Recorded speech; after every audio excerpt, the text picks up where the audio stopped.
সরকার খুব সুন্দর সুন্দর কথা বলছে, বাজেট ইতিহাসের সবচেয়ে বড় বাজেট দেখাচ্ছে। একইভাবে কিন্তু এটা ইতিহাসের সবচেয়ে বড় ঘাটতি বাজেটও হবে। ঋণগ্রস্ত বাজেট বলা যেতে পারে এটাকে। যে বাজেটটাকে আমাদের মনে হচ্ছে উচ্চাভিলাষী এবং বাস্তবতা বিবর্জিত।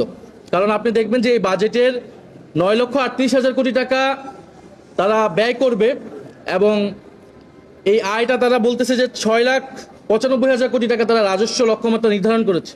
এটা আসলে বাস্তবতা বিবর্জিত, কারণ এই পরিমাণ রাজস্ব আদায় করা সরকারের পক্ষে, এই প্রশাসন এবং কর কাঠামোর পক্ষে সম্ভব না। এবং বাজেটে 2,43,000 কোটি টাকার ঘাটতি রয়েছে। 6,95,000 কোটি টাকার যেই রাজস্ব সেটা যদি আদায় করতে না পারে, এবং স্বাভাবিকভাবে এটা সরকার পারবে না, তাহলে এই ঘাটতি কিন্তু অনেক বাড়বে এবং সরকারকে তখন কি করতে হবে? অভ্যন্তরীণভাবে ব্যাংকগুলো থেকে এবং বিদেশ থেকে আসলে ঋণ নিতে হবে। এই রাজস্ব লক্ষ্যমাত্রা অর্জন করতে হলে রাজস্ব প্রবৃদ্ধির হার অন্তত 42% হতে হবে।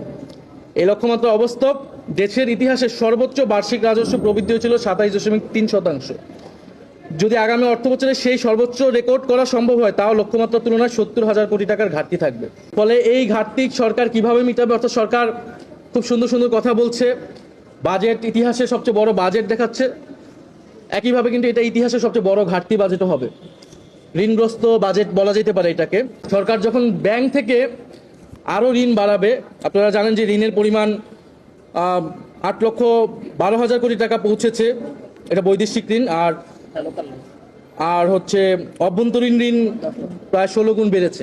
তাহলে আরও যদি ঋণ নেয় ব্যাংক, এই যে দুর্বল ব্যাংকিং খাত, তাহলে আপনার বেসরকারি খাতে যে চাপটা পড়বে, বেসরকারি খাতের থেকে তারা বিনিয়োগ পাবে না, তারা লোন পাবে না এবং কর্মসংস্থান সংকুচিত।